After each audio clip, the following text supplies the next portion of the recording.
what Lang can do. And you have Paul Gauls, who's on the bench right now. He comes in, he does a good job. Nutter, I mean, they have a great perimeter. And Bobby is very, very confident that they will get Paul Gauls back for the Rutgers game on Wednesday. There's the look at the Pirates, what they've done offensively and defensively. Now, defense is another story. They play that run and gun style, and that will kind of lend itself to giving up a few. And the Pirates have given up a few. They're dead last in the league in scoring. But Gauls may be back Wednesday, and Mitchell's had a tough couple of possessions here. He fouled the three-point shooter. There's Gauls. We were out here and we saw Gauls warming up before the game, and the hand looked like it was in pretty good shape to me. He was stroking the three. Yeah, they're going to need him back. You know, my high school coach, Paul Shove, used to always say, defense makes it happen. And you can score as many points as you want, but if you don't go out and defend in the Big East, you're going to have a tough time winning basketball games. Gauls missing his 7th straight game today with a broken knuckle. Hazel on the drive, tried to draw the foul and did. And Williamson got hit in the midsection, and I think he might have got the wind knocked out of him. He is yet to get up. Yeah, I think he may have taken a knee right there, and that's not a pretty sight. If you've ever played basketball and you've taken a knee there, you know that's nothing to play with. Williamson also called for the foul, so 2 on the team, 2 on him, 4 on the team, and talk about adding injury to insult. He is yet to get up as Mick Cronin comes out to take a look. And you can see him in pain right there. Let's see, Hazel drives, and then he just takes, oh well. Yeah. Now we know why he's in pain. Yeah, well. It'll take a while for the cobwebs to shake out. This Cincinnati team had won 3 of 4 before the loss to UConn the other night. And it was a heartbreaking loss. They blew the 12-point lead. UConn came back, took the lead, and then freshman Rashad Bishop, who played last year right here in Newark at St. Benedict's Prep, made a dramatic shot with 10 seconds left to give Cincinnati a 1-point lead. UConn called timeout, and out of the timeout, John, UConn had to go the length of the court. Bishop made just a sort of a typical freshman error, being a little too aggressive at the defensive end. He fouled A.J. Price 85 feet from the basket. Yeah, and then Price made a couple of free throws, and that turned out to be the ballgame. And that's just a shame, especially after he hits that big shot. Just a freshman mistake. I mean, they had that game in the bag right there, and just to go out and do that was just unfortunate, but a learning experience. Now Williamson finally being helped to his feet. But the Bearcats, I'll tell you what, they keep the customers in their seats late in the game. They started the year slowly. They actually started the year with a loss to Belmont in the Atlantic Sun Conference.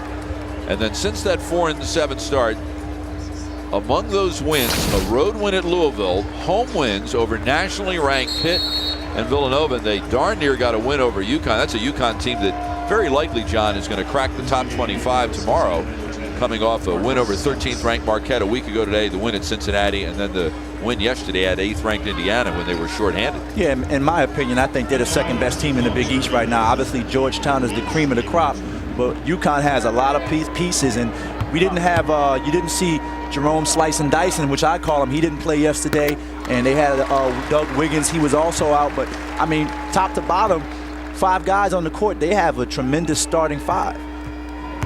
There's what Hazel has done inside and outside the arc. Dyson and Wiggins were suspended by UConn coach Jim Calhoun indefinitely for a violation of an unspecified team rule, and it has not yet been determined whether they will be available tomorrow night against Louisville. Another turnover for the Bearcats. Hazel for 3. Long rebound. Larry Davis tried to save, cannot, and it will go back to Cincinnati. But you see right there, that's where Seton Hall is at its best right there. When they're forcing turnovers, they're getting up in your face. They force you to throw the ball away, then they take some 3-pointers and they get back in the game. That's what they like to do. They want to make the pace frenetic. We are at the Prudential Center in downtown Newark, New Jersey. I'm Bob Picozzi along with John Celestin. Glad you've joined us for Big East basketball. The foul is called on Jeremy Hazel for Seton Hall. That will be number 1 on him. Only 2 on the Pirates. Hazel on Monday was named the Big East Rookie of the Week, and why not? All he did was score 29 points against Louisville 8 days ago.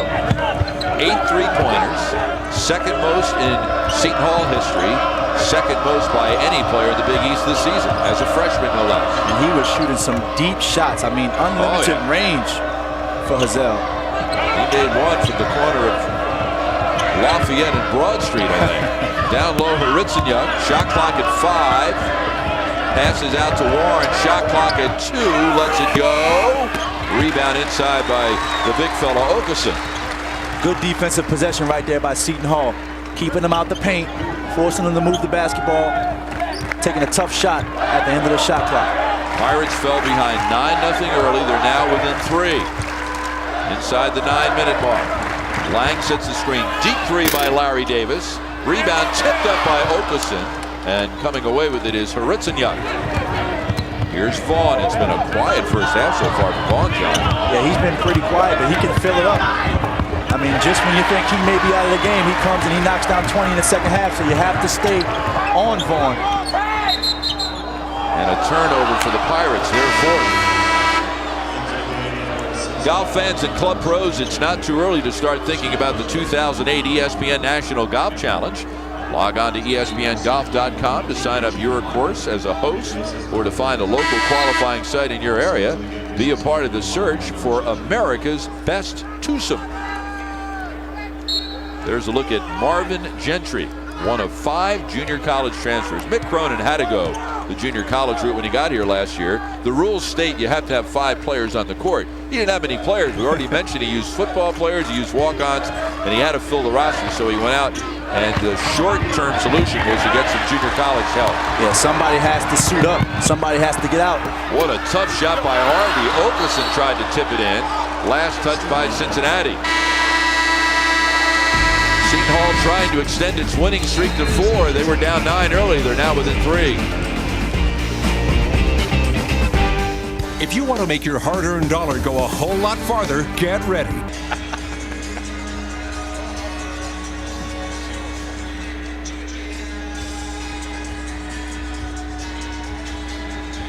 It's Cincinnati's second visit to Seton Hall. First one here to the Prudential Center 2 years ago. They were at the Meadowlands.